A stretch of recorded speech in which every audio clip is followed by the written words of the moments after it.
Welcome back, everyone, to the CrossFit Games podcast. I'm your host, Chase Ingraham, and I have the general manager of sport, Mr. Justin Bergh, joining the show. Justin, I know it's been a crazy 2 weeks. There was the Dave thing, and then there was the Wadapalooza just happened, which you were at. First and foremost, Yeah. how are you? I feel like I have your weather here in Dallas. It's like 27 degrees. It's good. We got icy weather here in Colorado, so I'm still learning how to ice skate in a car. So, That's um, right. You yeah, made the move. it's been wild. It's been a busy couple weeks, which has been mixed. It's tough couple weeks at the beginning, but also I think Wadapalooza was really great. I was able to be there in person, which was awesome. See a lot of familiar faces, hear a lot of really constructive voices, and it was good timing for me and our team, I think, to get out and actually kind of kick off the season with people in person, which made a big difference. Yeah, and that seems to be what Wadapalooza really is, even though it's an off season at the tail end of what the off season would be on the CrossFit Games season. But it really is like a huge kickoff event. And as you said, is there's a lot been going on in the CrossFit space, especially on the sports side in the last 2 weeks.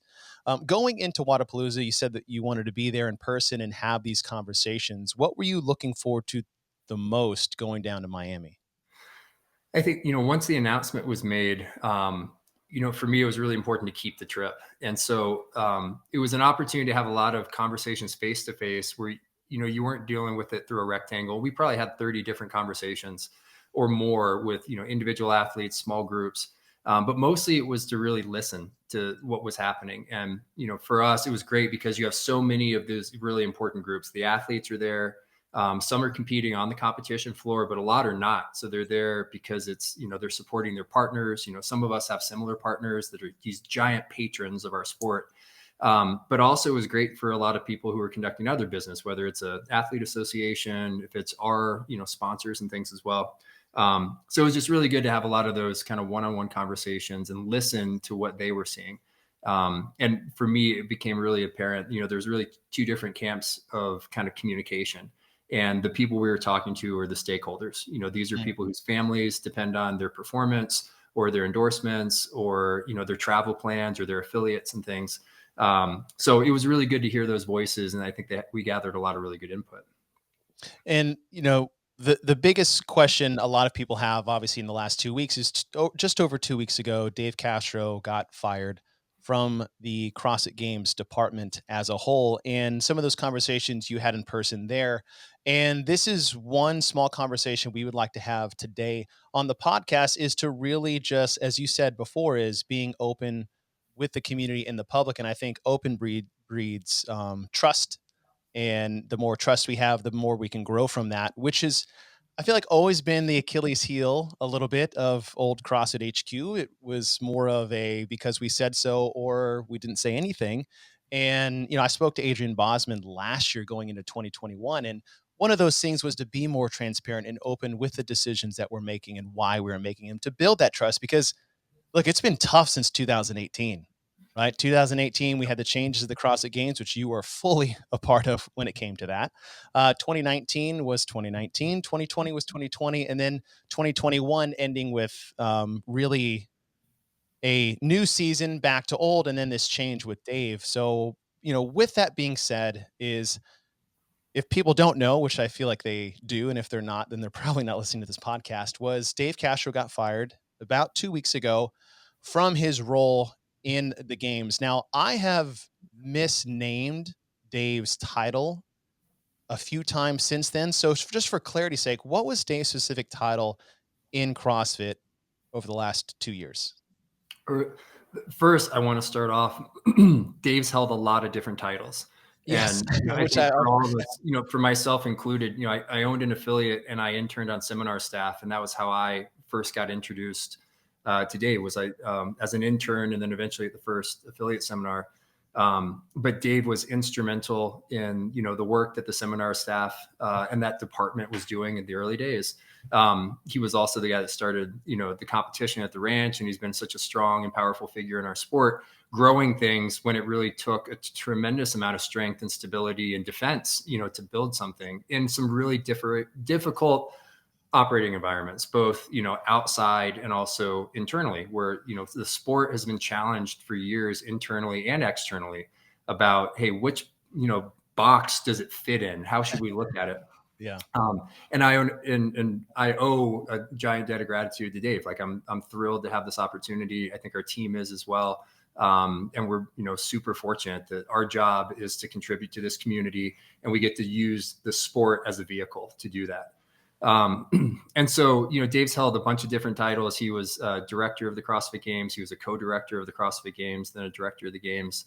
And then during the transition, assumed the role of general manager. And then, so that was, he held a couple different ones, Yeah. but I really have to say that, as most people are aware, really until the last year, our organization wasn't a title based thing. No, It was it's really very about fluid. people that could get the job done, people Yeah. that care deeply about the mission, care deeply about their teams. But it was a real, people just fit in where they could add the most value. So I don't think that, in a lot of places you can look at LinkedIn and it tells a story. With Mhm. CrossFit, I think that story is not told, on other platforms. It's really told internally. Yeah, and that was always the not the hard part about, over the last 15 years, but yes, I may have had this title, but it's still doing 10 different things that we didn't even have a title for, and even that thing didn't matter. But, since you said the acquisition with Rosa, he was given a specific title. Now, with that specific title, what specific responsibilities came with that title? I think for the last year, really it was sort of an evolution. I mean, first Dave was the senior guy on the team, and he was the figurehead for our sport. And so, I think a lot of it was, and still internally, there were still focused really, there's a lot of things that we're doing to shore up the company and to give us a really level track that we can jump off of. And so I think the affiliate team has done a terrific job. They've added some great new people from the outside. They've also promoted a bunch of really strong leaders internally, people like Austin Maliolo and others that are, always been around, but they share this. They've been affiliate owners and they've been on seminar staff, and now they're stepping up into other more advanced leadership positions. And so I think it's been really healthy. So I think that happened on the gym team, and that's been happening also on the education team, who is a well-oiled machine. And Mhm. so, Nicole leads that team. And so those are kind of like the most kind of fixed elements. And like you said, the sport has changed a ton. And Yeah. so, and we realize fully, it's been a difficult year for athletes. It's been a difficult, not year, it's been a difficult series of years. For athletes, it's been difficult. For partners who are trying to lay down plans to, support our sport and support what we're doing. And then also it's been really difficult for affiliate owners who are saying, like, what time of year is this taking place? What are the rules of engagement? And so all of that changing, I think the games was probably the most dynamic of those three main sort of verticals within the company. And so, as it came in, the responsibilities were, we operated like a tight knit team, and it was mostly just kind of all hands on deck to tackle things as a group and as a unit. Mhm. And so it was executing the season. And actually, even now, we're really excited about what's coming forward, which is our season structure is the same effectively for the elite individuals and for the teams as it was last year. And I think, like baby steps, right? Like Yeah. that's a really positive step forward. We made some adjustments to the semifinals for the adaptive athletes and the masters, Mhm. but mostly to try to streamline things in the way that the other flows were working for the individuals. And that gives us more glide as an internal team, and hopefully provides an easier story to tell for fans outside as well. Um, but really last year it was, kind of all hands on deck to get the season into a stable place, with a lot of feedback from a lot of other people like Boz and Heather and, Johnny Mack, people that are, familiar, if people have been around our space and seen our teams for a while. But it was really kind of, first organizing the team and getting everything set up, and then Mhm. going out and executing last year's plan. And then you're talking about, like, getting things set for the beginning of the season. This is a pretty big shakeup going into this season, obviously, with, Dave stepping out and you Yeah. stepping in. What when you're looking at the season from a starting point, right? Eric Rosa had a goal from last year, was to basically get to the Open to 500,000 this year. A lofty goal. Honestly, I feel like all goals should be a little bit out of reach, so we have to work hard to get them. But this move right before the Open, I mean, that's a challenging move to make if that was your goal to go into the season, because, we think about structure, but this is a big change for a lot of people who don't know what's going on. The decision was made, it seemed, very quickly, for the Dave thing. How much heads up did you get as far as this was part of the plan going forward from Rosa? Yeah. I knew before the announcement, and I knew earlier than I wanted to. Mm. But besides that, in terms of the internal timing and those decisions, I didn't make the decision. Eric did. Right. Eric addressed it inside the company to the employees who are inside. And I think that's kind of, all I feel comfortable talking about. But again, I think what Eric was getting back to, you alluded to, hey, the goal of 500,000 people in the Right. open. I think we level set after that, which was, you want a goal that is aggressive but achievable. So we say that a Right. lot. Yeah. And at that point, that was too aggressive and not achievable, considering what had Right. happened previously. Mhm. But I want to go back to the why, and this is something I think a lot of fans haven't heard, a lot of athletes haven't heard, a lot of event organizers haven't heard. The reason why the Open is so important to our sport is we have a couple major patrons of what we do, and that are we have sponsors themselves, you have Mhm. ticket purchasers, and then you have participants. So people that sign up and they officially register and they go on the CrossFit Games leaderboard, like they go all in. They're not just watching from the sidelines, or Yeah. maybe I'll do it or not do it. That makes a huge difference in the ability for us to go out and conduct the season, bring free live streaming of the semifinals, the live open announcement shows that we do, broadcasting the CrossFit Games on CBS and outside the United States, and to continue to contribute back to the media operation. And so bringing things like we did last year with Miles to Madison, and bringing more of a behind the scenes look where people felt like they could engage and they could get to know some of the characters behind the scenes. Our job is to make it easy to be a good fan of the sport. And I think when we do a good job, it supports affiliates by supporting their training consistency, where people are like, hey, I want to do this. And, after the games, it's such an inspirational kind of just mushroom cloud of like emotions and, drama Yeah. and excitement and things like that. And it will always be that way. But a lot of people leave there and they're motivated for training for a couple months and they want to get back into the gym. So they're getting back into a 6 a.m. class, or they're joining a nutrition program, Mhm. or what I like for the future is hopefully they're setting their own personal targets on a competition that they want to train for, or some type of a benchmark that they want to PR. And when they see people like, Katrin and Annie and Tia, and they see people like Justin Medeiros and Matt Fraser and, Patrick Vellner and others that are doing that, it empowers them to bring something special back to their training and walk back into the doors of a gym, get into a coached relationship and be like, hey, coach, like, let's do this, or like, hold me accountable. So, Yeah. so the Open is a giant step in that. Our whole team signed up for the Open, but like, we're on the leaderboard along with other Yeah. people. Like, we eat the same thing that everybody else does. But I think that's why I think the Open is so important, because really it unlocks more opportunities to invest back into the sport and bring things to our fans and tell athlete stories and tell CrossFit stories, in a way that supports the overall kind of mission. I agree with that entirely, and I think that first competition should really be the Open for a lot of not Yeah. just novice athletes, but all athletes. It's your 3-week litmus test of where your fitness is at, and the thing I love about it is that it's either this or that, and the fact that you do that 3 times is not a bad thing because, obviously, we wanna meet people where they're at fitness-wise in our general Sure. CrossFit classes and affiliates, but this is a fun time to just see Yeah. where you stand. And for me, it's a great benchmark. I've already signed up for the Open. I did that during Wadapalooza while I was sitting at home watching, which was a beautiful broadcast, by the way. And so yeah, that is the Open. And so when you talk sponsors, it's really tough. I mean, how tough is it to work the sponsor side when there has been so much, we'll say, flux, as the nicest way to put it, almost like again dating back to 2018. It's like, okay, are we going to have the games in 18? Okay, maybe 19 was crazy. 2020 was 2020 for everybody. But how tough is it to work with these, like I said, key stakeholders in the company when it's been so wild over the last 4 or 5 years? Yeah, it's really difficult. And they are a key stakeholder. The affiliates themselves, I think, are key stakeholders in this too. Like, change affects everybody. Yeah. And when change happens really suddenly, it gets met with a really violent reaction. A little And bit. so I think for us, like, the way we're trying to organize our teams internally is like, hey, clear expectations, really give our team space to operate.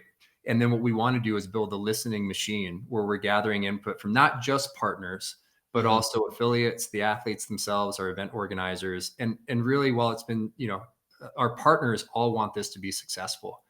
all of them want to bring something into the CrossFit ecosystem. They're willing to be a patron, to underwrite things, to bring new things to life, and they want to do cool stuff. Mm. And so the longer that we can stretch out our planning horizons, the easier it is for them to say, got it, we understand what you're doing, and here's how we want to play into that. And you've seen, companies over time, Noble has done a good job with this in a relatively short time period. Rogue has been doing this for over a decade, really investing in elevating the sport, elevating the athlete experience, and really kind of being innovators in the space. But it is easier when you have more time. In order to do a better job at that, one of the key things that we're focused on this year is building that listening machine so that we can hear from the most constructive voices of that stakeholder group, and then take that input into consideration for next year. So we understand exactly how hard it is for either a company to change a marketing plan midstream, or for an athlete to change their training schedule and say, like, Mm. hold on, when do I need to peak, or when can I relax and kind of build my foundation? We want to give both the athletes and everybody else a clear timeline. And that for us this year means, hey, you don't have to change your flights this year. You can commit to your training program. Brands that know what we're doing, like, hey, if you ran a good plan last year, take that plan and do it even better, but it's going to be the same basic framework for the competition this year. 2 online stages, 2 in-person stages. And, it's our first time in a long time, like, hey, I think hopefully we'll be able to be back in person for the semifinals full-fledged. Yeah, So I that'd think be that should great. be a net add, and, add more touch points. Because really what a lot of our partners tell us is, they want to not just invest in CrossFit, but also event organizers are a big important part of that, more touch points. And then they want to be involved with affiliates and athletes. And so, it's our job to kind of figure out how you balance the equation. How do we create more opportunities for our athletes and for the event organizers, but also drive value for other partners? And, some of it's partners, but, key in this to me is really affiliates. There could be a really cool outcome from all this, which is, for so many years, not only was CrossFit changing a lot, like there was a lot of change going on in the world. Mhm. And, Right. so, and, a lot of people, I think, feel isolated. People feel more divided and polarized on things than they have in a long time. And in some cases, I think the positive outcome is that people have a more mature sense of identity in the things that they believe in. And like, hey, where does Chase begin and end? What's your relationship with CrossFit and stuff? And, I heard somebody say, like, I felt like I just sold my soul, in those years. But a Mm. lot of people, I think, are coming back and they're going, there is something magical about being a part of something bigger than your own interest. Mhm. And CrossFit offers that to people in some way, which is, if we do a good job, the athletes could be showing love to the affiliates that they came from, and from the trainers who made them what they are. Nobody's athlete experience is individual. They Right. all have a support team. They all benefit from better coaching. They all benefit from being in a communal environment. And so the more that we can use our athletes to really be ambassadors, and we have wonderful ambassadors. Mhm. You go back a generation, and like Rich and Annie, I think, were the first real torchbearers. They Yeah. were the ones that said, hey, man, they were athletes first. Both of them became affiliate owners, and both of them joined CrossFit seminar staff. So they have a deep understanding of the CrossFit methodology. They've lectured, they've talked about what is fitness. Like they've been in small groups and, done the technique and intensity thing. But also like they understand, and I think those are the stakeholders that have the biggest influence is, they understand the sports side and how it can contribute to an affiliate. And they also understand how their personas and their reach can contribute to sharing the CrossFit methodology with other people, and it Mhm. benefits them. And so we're really excited to tell their stories and others. I think there's a whole new generation of athletes that are coming up, but there's also an older generation that's aging out.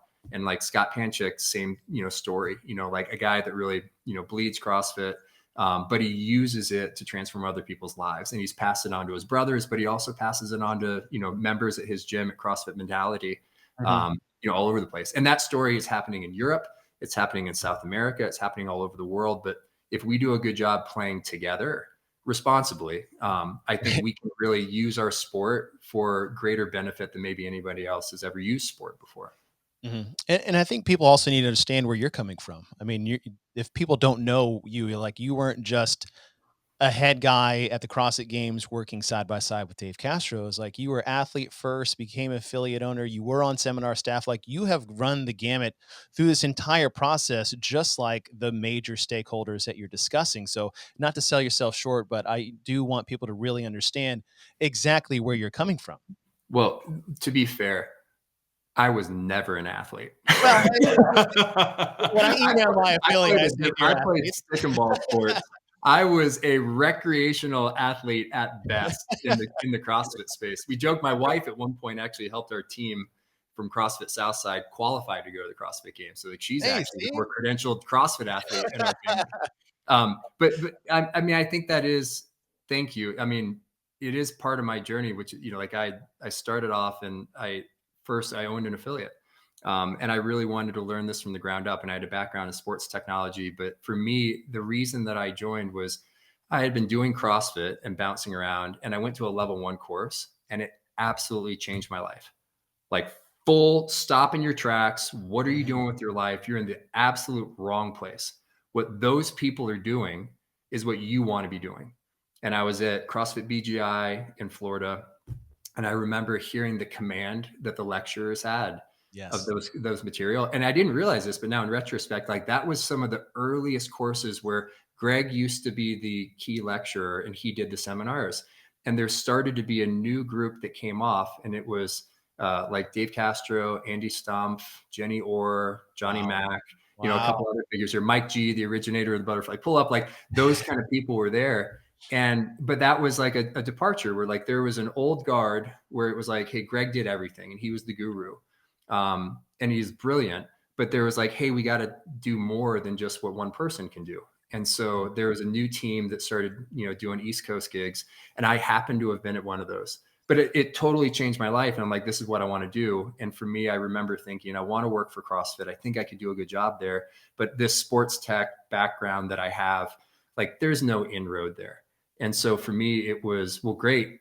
Maybe there's no path for me, but any path that I would go down would be better if I understood how to run an affiliate. And so I Mhm. opened an affiliate. And then a couple months later, I had passed my level 2 by 1 point. um, Hey, and the I old level was 2 is no joke. no level People 2, don't yeah, know it about was that. now the level 4, but it was a really tough test. And I, by the skin of my teeth, I passed.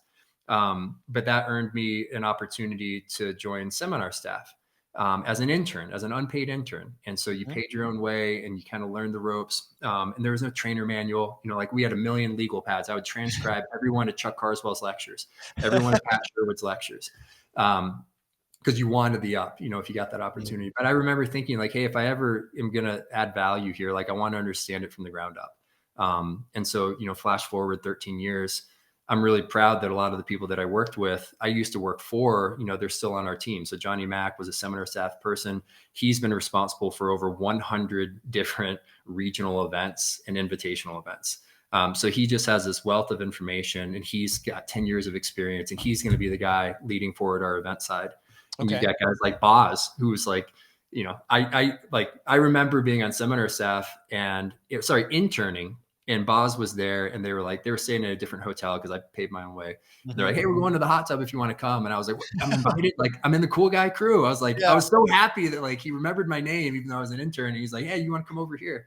And so now Boz works on the team, and he's leading, you know, our competition side. So he'll be responsible for oversight of the programming. And when you look at the programming through line for the first 15 years and where we go forward, you know, Mhm. there will be consistency in terms of, you know, no conflicts of interest. These people, you know, they don't have their own gym programming on the side. You Right. know, they don't have, you know, endorsement deals or something like that where they're, you know, sharing stuff. These are guys that really care about it. You know, they come from the red shirt team on seminar staff. They deeply understand the methodology. I think it'll be really fun to walk people into that programming conversation. People, obviously this is like the top of their attention right now. Like they really Yes, want to and talk about it. everybody's ears just perked up Yeah. immediately. And I think it'll be really fun to have that conversation because the test that the CrossFit Games represents, the programming is unique, meaning the, you know, Mhm. athletes train year round without knowing the specific events. We want to honor that, but we also want to honor not just the test, but also the athlete experience as well. And people should know that as we program, it's going to be the open is designed to do a job. It needs to be Hmm. an accessible test of fitness that affiliates can participate in with their members and do it in a way that like adds value back to them. And Mm. then we'll advance the next group of athletes to a different competition. And at that stage, the programming will be different. You might need more workouts or different skill level or loading and things like that. And the goal there is to get them into in-person competition.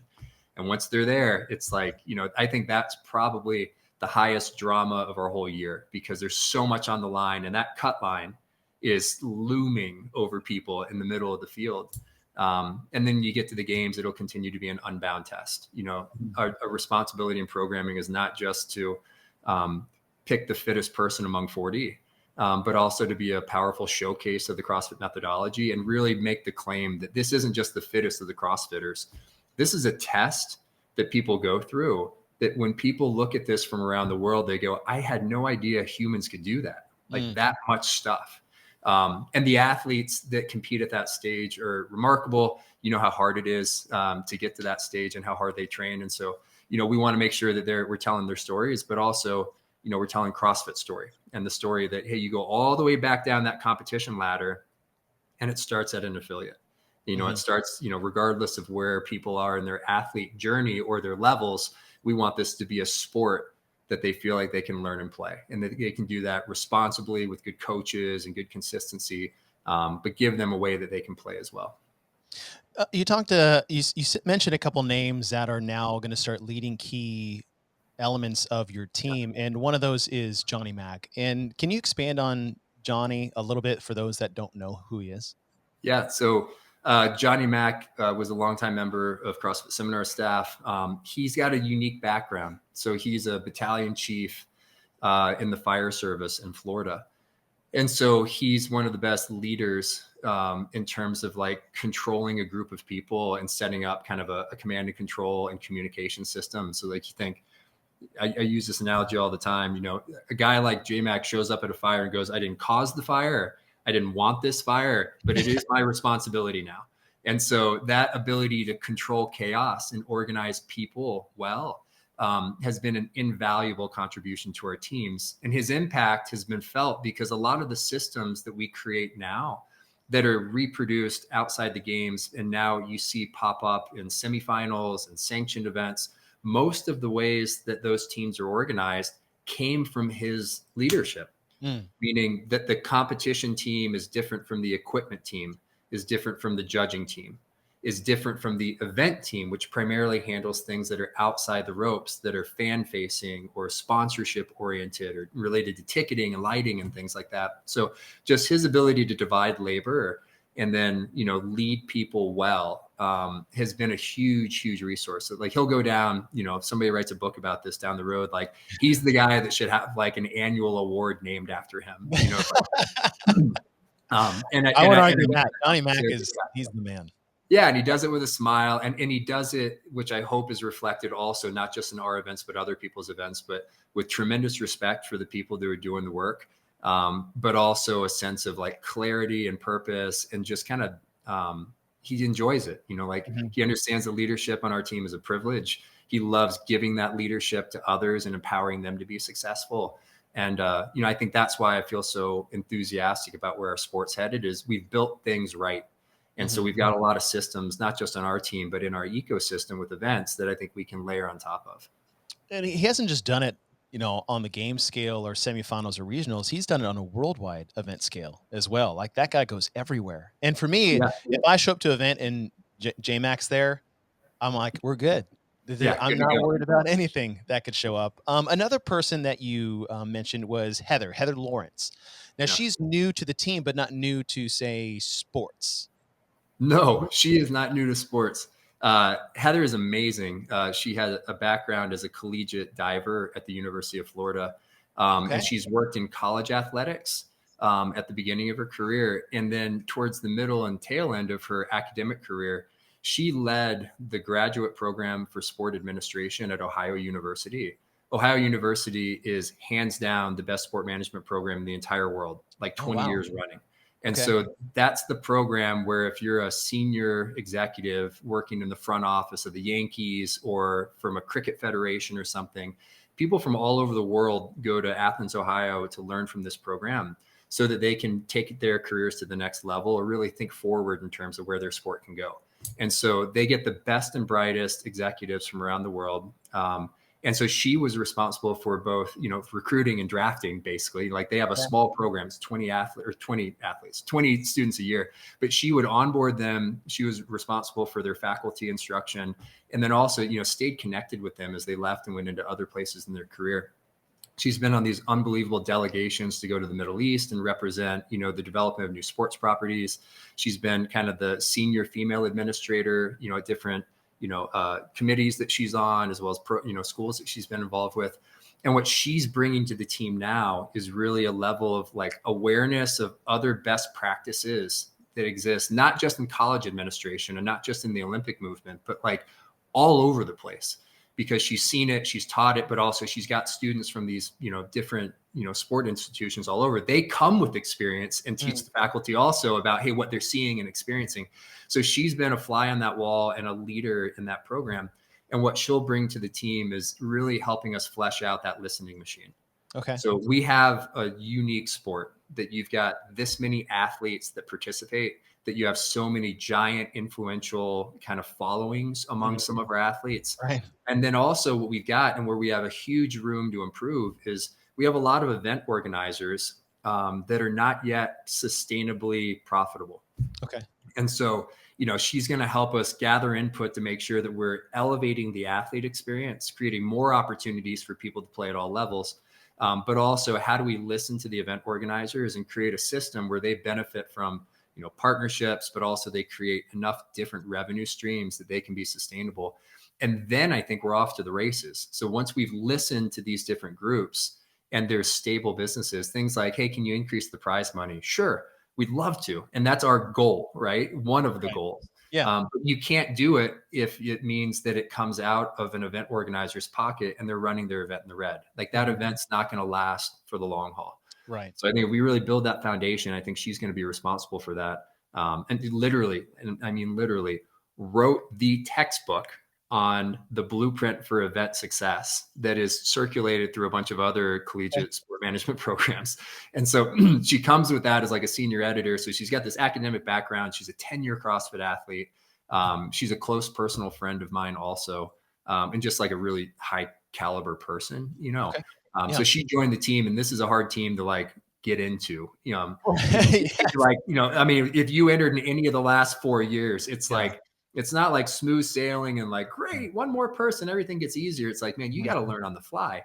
Yeah. But I think she's going to help us slow down, listen better, and then start planning for the future with other constructive inputs being well heard and considered in a way that I think it's like, to use the Bergnerism, slow is smooth, smooth is fast. Mhm. So I think the more that we slow down, not just in sport, but, across the board, I think it's going to allow us with good technique to really pick up the speed and pace, coming out of this year, which is what I'm really excited about, is running this season the way we've announced it, Right. and then really stacking up good input so that next year's season we can announce even earlier than we ever have, and people won't be surprised. We might make big changes. I hope we make some great changes, Mhm. but also we don't want to surprise people. So we want them bought in, aware of what's going on. Hopefully they've been part of that conversation. And even if they disagree, what to expect. Like, where the boundaries are, what we're discussing. And, I think if we do a good job, we're also educating each of those other stakeholder groups about, hey, if you have a suggestion as an athlete, well, here's a consideration from the event standpoint. Okay. Or if you've got something going on from an event standpoint, well, here's a consideration that the partners would really love to see. And not just partners like on the sponsorship side, but media side as well. How do we use them to broadcast this further, for benefit of all of us? Some of you said, listening to constructive criticism, being on staff, like that's a huge part of getting better, Sure. right? Yeah. It's like, listen, this is what you did well. Here's It's a where we can positive, improve. but it's a super critical environment in the way, Yeah. like, take out what you think critical means, but like there's so much constructive and like want you to be better criticism. And that's like our whole, many of our team came from that world. Yeah.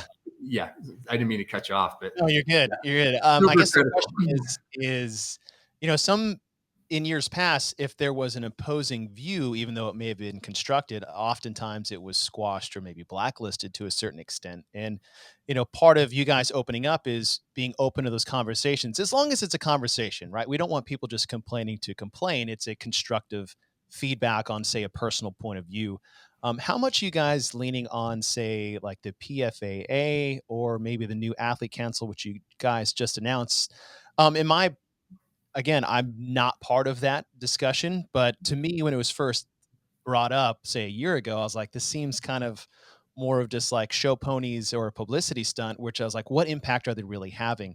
Now that you are putting so much focus on constructive feedback and listening and talking, how much of or what role do they play in some of these conversations?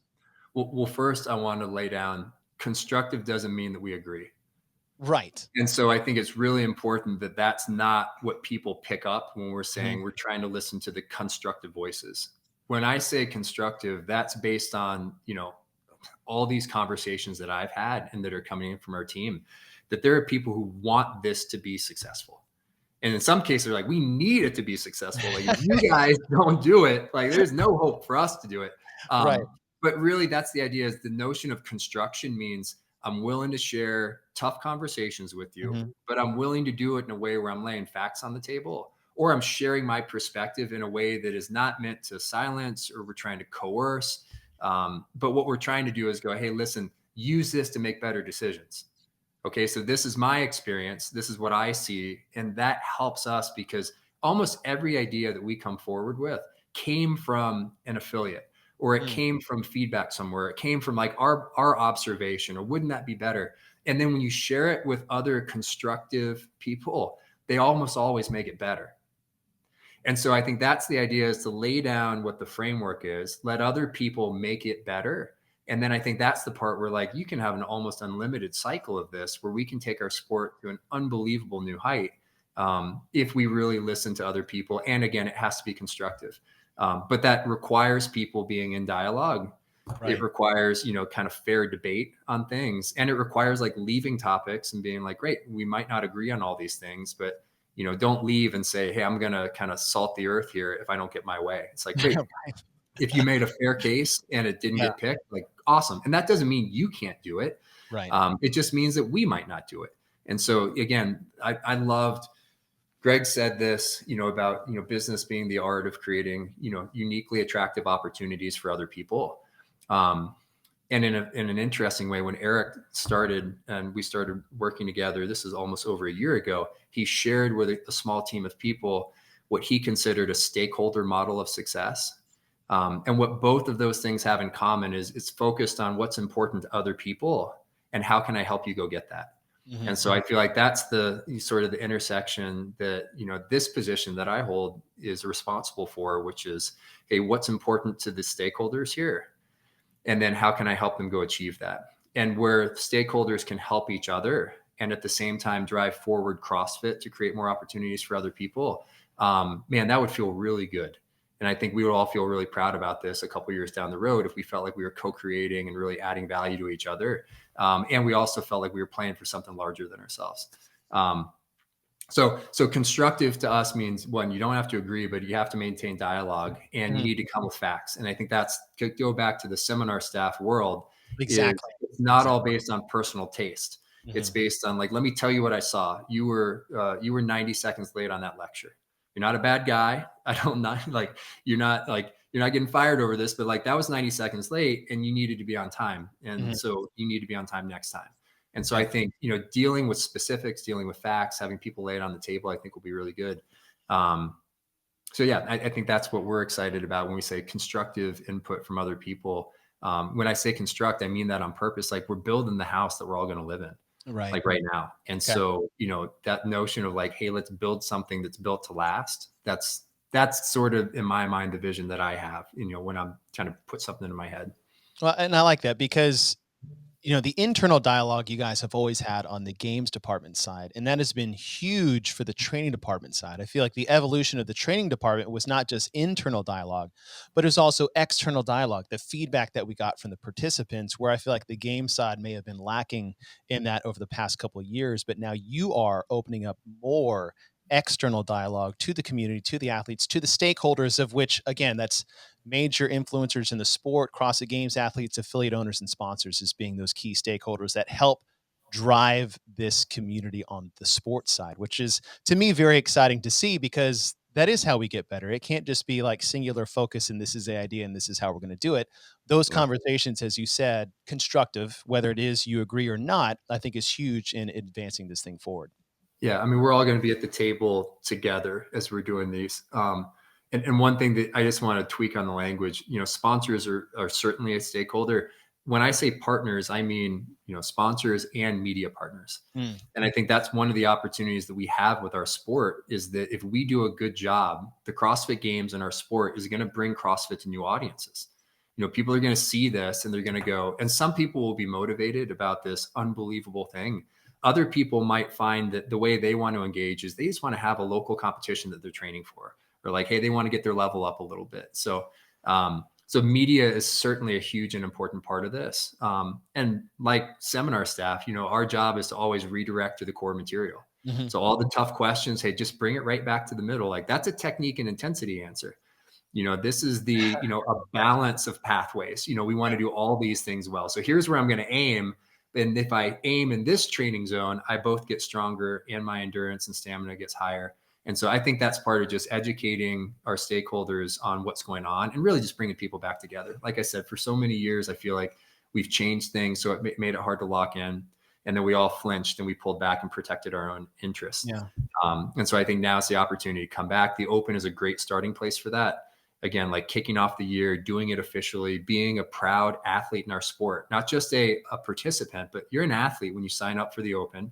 Yes. And you join the CrossFit Games Open leaderboard. Yes. Like, you're in. Like, that's something you should feel proud of. You're taking the test, It's right? brought in, You're taking the test. out, yeah. And doing that, I think this is such a good, hopefully, restart to a lot of those conversations, but just the beginning. And again, I want to keep reemphasizing this. We're listening, but it shouldn't be that you've got to have my cell phone number in order to be heard. Right. Or you got to text message somebody else. We've got to build systems that people can depend on. And that includes, like, all athletes aren't going to be on all these phone calls. So some of it is, hey, let's please respond to surveys, be sensitive to that. We want to ask some things. Then, by the way, there's going to be a couple smaller groups, and make sure we got the right people in those groups. And if we get it wrong, and we will, tell us how we can make it better. So instead of saying stop, blow the program up, go like, make it better, just make it better, just make it better. And I think that's the tone of constructive criticism that I think we hope threads all these conversations. Now, as we look forward to a new season, as you said, you're going to keep the season structure this year with possible changes in the next year. And obviously, the huge topic of conversation over the last 2 weeks has been programming. You mentioned earlier that Adrian Bosman will be heading that department of programming with I would assume, just a team of people, like you said, that are not connected to outside programming, that are fully invested in the test itself. I think a big question that people have is, starting with the Open, are you guys going to use Dave's programming that he had finished prior to his departure of the company? Yeah, we'll talk about that soon. Okay. And All I right. think this is one of those, in my job right now, this is going to sound a little boring. Mm, But our job is, like, we got to get the basics done first. okay. And so for us, it's announcing the semifinal locations so that Mm. everybody can relax. At that point, no new information on that. Also a big question on people's Also a mind. big question. We're also going to discuss prize money soon, Okay. about what the prize money will be for the semifinals and for the finals. And then once we're done with that, I think the run up to the Open, Mhm. speculation around programming is just part of it, right? Oh, that's the So best we're part. going to talk about it. Leaderboarding But and guessing what the workouts are going to be every week. yeah. That's the And best by the way, part. it should always be that, like, Yeah. are we going to lose the entertainment value or something? I was like, nope. As long as the workouts are unannounced, trust me, there's going to be plenty of Yeah. speculation around that. We are going to communicate, primarily on our channels. So we'll Mhm. use this podcast, we'll use our articles, and we'll use the Hopper, so that we can email athletes. So if you're not on that, make sure you sign up for it. But that's going to be the primary way that we get through it. But then the discussion around programming is one where I think if we're doing a good job It's you're walking people into the programming conversation, not just telling Mm, them the decision we made. got it. And I think people need to go right now. So if you want something to think about, go, what would be important to you in terms of programming? Mhm. What would so I think as we go forward, I think walking people in, first it's got to be CrossFit, Right. right? Because it's taking place in affiliated gyms. CrossFit is the best training program to improve your fitness. We know that. Mm, It's the best fitness money can buy. We give it away for free, and then affiliates distribute that and tailor it to people at all ability levels. But it's going to start there. And then there's going to be some through lines. And I think this will be a fun year where, it's not going to be like, hey, here's the punchline up front. I think ah, like every good year, this is going to be great. We should all, and the community should have the expectation to say, like, we are really watching the decisions that you guys make for the open. mhm, And great, digest that. And then come back and say, hey, let's have the programming conversation after the quarterfinals. What mm, do you think about that? yeah, And let's talk about that again at semifinals and then again at the finals. And each of those stages is so different. It's so hard to make yeah, it to quarterfinals. Like those guys, it's so impressive that people can move up to the top of such a large pool of athletes. But I think we want to be thoughtful about talking the conversation and not just going like, hey, let's just punt on the conversation. Like, can you just give me a name? Can you just give me a something so I can relax and go about my business? yeah, But what I will say is that for the athletes who are training, we have a responsibility for the athlete experience that it is, it's the balance between consistency and variance. mhm, And so there are going to be things that you see that will say, hey, that's fair play. Like that's variance, loading, rep schemes, right. movements, time domains, that's all just level one stuff, right? Yeah, Like that is fair play. classic. And then it'll, like I said, it'll change by stage of competition because Right. when you're dealing with the quarterfinals, that's a different athlete population. It is, yes. And the same again with semifinals and the finals. So we do want there to continue to be, creativity. It's important that the semifinals have some say in that. But also what we've heard from athletes is CrossFit needs to be more involved with the oversight of the programming at semifinals in Got it. particular. Yeah. And so we've heard that.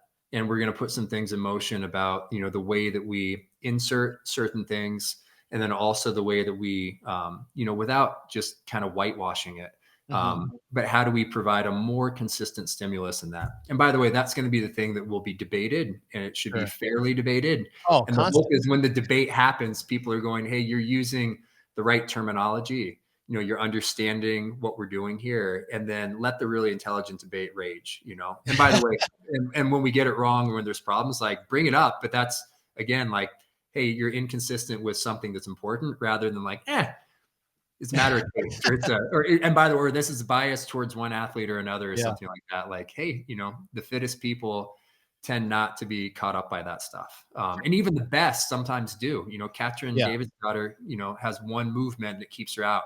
But also, you know, that being tripped up leads to a couple, yeah. gold medals as well. So Sure, like, sure. it's anyway, that'll be part of it. And we're also looking forward to, assuming things go really well with the Open, we're also trying to tell more of those stories so that we can bring athletes and let them recount some of their experiences with the programming and then Mhm. let that kind of fuel some kind of intelligent and fun debate about things as well. Yeah, So that's why it's important for us to get out of the gates really well is, unlocks more storytelling that we can do, which would be a lot of fun. absolutely.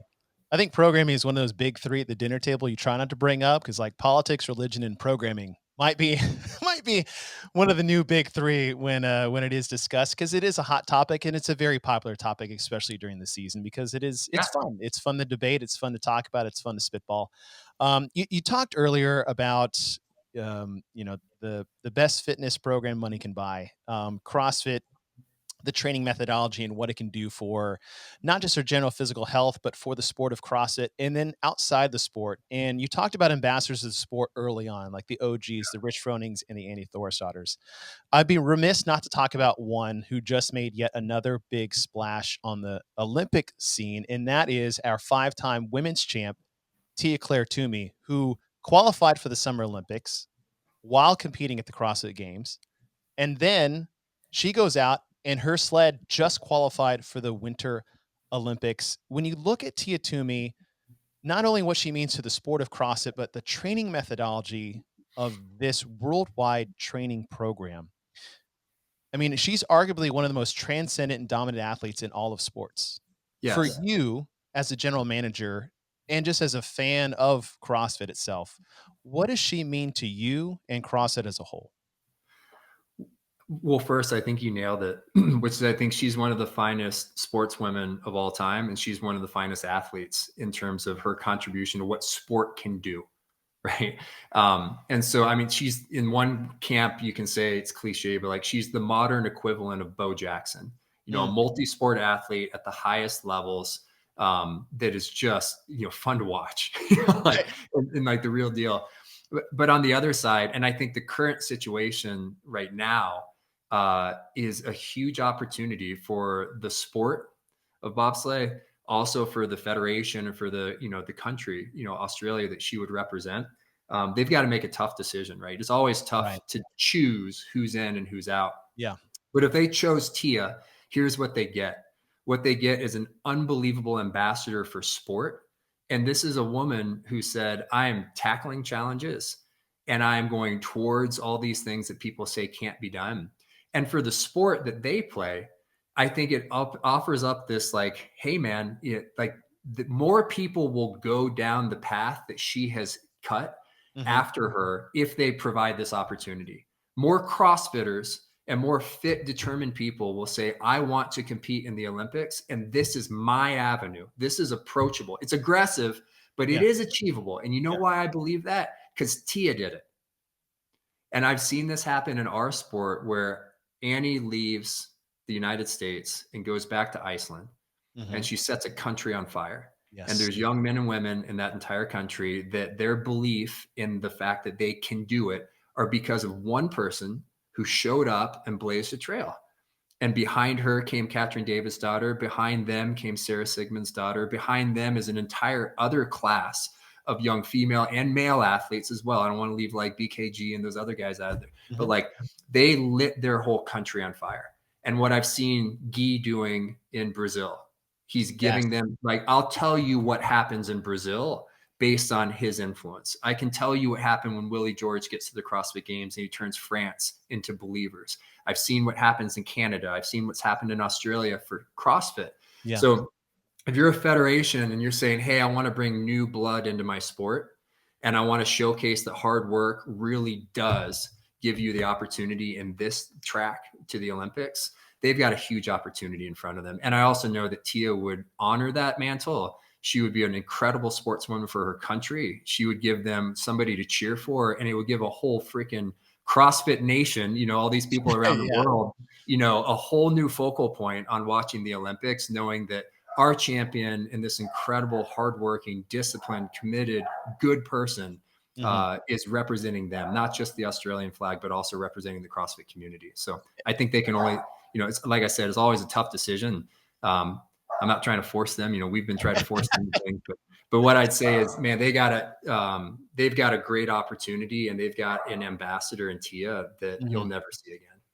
I totally agree. And when we look at transcendence, it's not just sport, sport, sport, but it goes the other way too, which I think is super exciting because you're right. This gives CrossFit athletes an avenue of sport outside the realm of CrossFit. But I believe it also goes the other way is other athletes in different disciplines and Mhm. sports shows them maybe a new avenue of Yeah. improving the sport at which they play. And I mean, we talk about black box theory all the time is like, listen, I don't know what happens in this box. I just know on the outside of it says CrossFit. And this is what happens. And it goes, like I Yeah. said, I think it's going both ways, not just CrossFit the sport, but sport to CrossFit. And I Yeah. think I've never seen an example that is better than what Tia Tui has done over the years. She's so remarkable. And again, and she just wears that crown so well for our whole community. And again, for sports people around the world, like this is a real story. And I want to hit that circle that you talked about. I use this analogy because it was given to me from Bill Henniger, but sort of a hub and spoke model, Mm, and focusing on the middle, and then you can radiate out into other things. So CrossFit leads into the iron sports, CrossFit leads into endurance racing, CrossFit leads into professional sport, CrossFit leads into all these other things. And I think you're right that there's an inversion of that model that benefits CrossFit also, and specifically the stakeholder group that it benefits mhm. are affiliates. which Yes. is when there's power lifters and weightlifters and marathon runners and collegiate athletes that are being exposed to CrossFit, and then they're wanting to come into the middle. They want to come from the spokes into the hub. The places they go are CrossFit gyms. And the Yes. coaches they seek out are people that understand fitness. And I was that person. I was a baseball player and I was on the outside and I knew how to train, right? And then somebody Right. brought me in and I was like, man, I was doing it wrong this whole time. Mhm. But I needed somebody to tackle that. And then I walked into the doors of CrossFit Jacks and then fell in love with it because I had great coaches and they created such a welcoming, it was a unique environment. I'll say that. CF Jacks, the hot box back then was a different story. Yeah, yeah. But I think there used to be this notion of like, we're CrossFitters and everyone else isn't. And I Mhm. think now, I think going forward, we've really got the opportunity to say, like, there's lots of people that are close. How can we bring them into the middle? And then the beneficiaries of that are affiliates. And I think sport can be the vehicle that brings people in. And so if we do a good job with that, like I said, I think all of us in different camps are going to feel really good. Well, Justin, I feel really good about the conversation that we're having and the fact that we're going to have more conversations in the future. And speaking specifically to the hub and spoke, like you said, is that focusing on the hub that is where you guys are at right now with the collective group that is now moving forward with the sport of CrossFit, the spokes that you're putting in place with the J Max, the Heather Lawrences, and the Adrian Bosmans. I think, again, this just being the beginning, I appreciate the conversation. I look forward to the future and every step we take along the way. So, listen, I know your time is precious, but it's invaluable to me as far as you taking the time with me and the rest of the community. So, Justin, I just want to thank you for your time, and I look forward to the conversations we have in the future. Thanks, man. We'll do it together.